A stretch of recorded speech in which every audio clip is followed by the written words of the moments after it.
A warm welcome back to the channel. In today's aviation news recap, there's focus on the Qantas Group making changes across their international route network, aircraft delivery delays for Lufthansa, and an airworthiness directive. That's where I'd like to begin, with the Federal Aviation Administration last week adopting a new airworthiness directive, or more commonly and simply referred to as an AD, for the Boeing 757-200, modified to include certificates of particular types. The latest airworthiness directive is expected to impact 13 of the 757 models that are part of the US register. This again, the -200. In a statement, the FAA said that the need for the AD follows reports of cracking around the lavatory service panel on the fuselage, which can lead to the impacting of the structural integrity of these planes. Furthermore, the airworthiness directive focuses on reinforcing the attaching structure and, if necessary, replacing the access pan to repair cracked parts. The FAA says that it had implemented an AD to address solely the unsafe condition of products in question, that being those 13 757-200s, and the AD is effective of July 11, 2024. Moreover, in addition to the date of effect, the FAA says that they have made it clear they must receive comments on the AD from August 12, 2024 at the latest. Airworthiness directives for aircraft are not uncommon and should not be seen as an immediate safety concern. However, they are implemented to ensure the safety of in-service aircraft. The FAA adds that following the expected 13 airplanes on the US registry to be impacted, there are estimated costs associated with the work. On your screen now, you'll be able to pause the video and get an understanding of what the estimated costs will look like. I'll give you just a moment to pause now. However, the overall concerns that I've just shown you will ultimately be determined based on the inspections that take place and then what is found from there. Obviously, the severity could very much differ, and these are really estimated costs. The FAA is very clear in stating that they can't determine the exact number of 13 aircraft that, say, may require a full reinforcement, or maybe going even as far as replacements, which would obviously see the cost increase. You're looking at $8,840 US per inspection cycle, but say for a reinforcement, well, all of a sudden it's up to $92,000. So that is going to greatly differ. On to the next story, and that's going to sit with Lufthansa, who are continuing to be very vocal about the impact they're facing of aircraft delivery delays. Executives we've seen in recent months come out and state that they're not happy, it's killing them, they're brutal, and so much more. In new comments, the CEO said the delivery delays are hurting the airline beyond belief, with hundreds of millions expected to now be in costs dealing with this. In fact, they're looking at annually 500 million euros there or abouts, which is absolutely no small figure considering this is going to happen every year. We know at its very core that Lufthansa has been attempting to revamp its operations. It's of the firm stance that it needs to introduce new fuel-efficient aircraft from Airbus and Boeing quickly.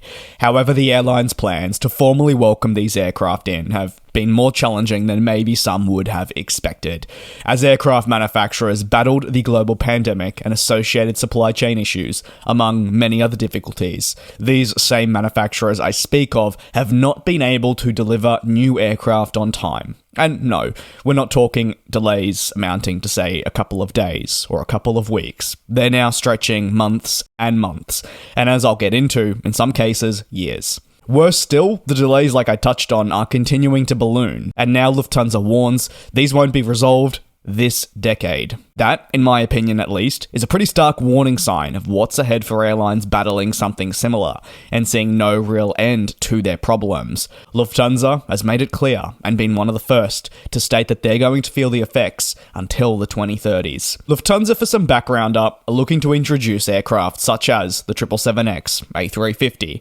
A320neo family, and 787, among others. And all these aircraft have relevant delays that obviously differ from plane to plane.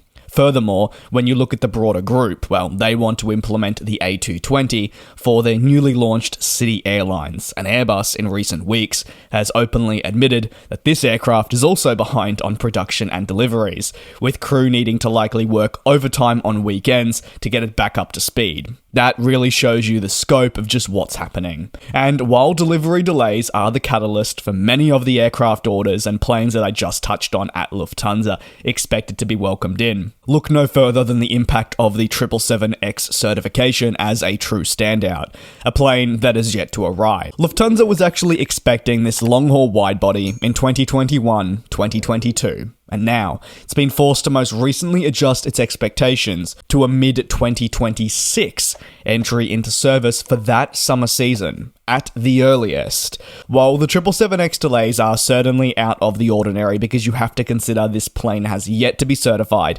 it's a prime example of the hurt that Lufthansa is facing. Because of an inability to welcome on the 777X when they wanted, they've had to mitigate the capacity loss and also efficiency loss because of an inability to take these new planes on and then being forced to retain older, less fuel-efficient aircraft. But it doesn't just stop at these planes being less fuel-efficient. While they may have the associated capacity, there are risks and complexities with retaining these older aircraft, such as the consistent need to maintain them, which is going to come at a higher cost than the level of brand new jets, because these planes are getting on. And ultimately, Lufthansa's very public frustrations come only a matter of days after Airbus lowered its own delivery forecasts by 30 units for this year. Airbus knowing that they wouldn't be able to attain the figure initially publicly disclosed because of the same very issues that Lufthansa is discussing. It's a complicated industry, and it looks set to continue. Over to the Qantas Group, which have announced plans to commence flights between Australia and Vanuatu. New seats have officially been placed on sale, with 9 return flights each week. These services are in response to Air Vanuatu's collapse, and the group's vision of enabling continued travel between the two locations. From September 10, Qantas will begin thrice weekly flights between Brisbane and Port Vila. If demand is strong enough, Qantas says it will increase this to 5 weekly, and it'll utilise its 737. Meanwhile, the group's low-cost unit of Jetstar will offer 4 weekly flights between Sydney and Port Vila from the 12th of December. It'll utilise its newly delivered A321neo LR, which has certainly improved the business.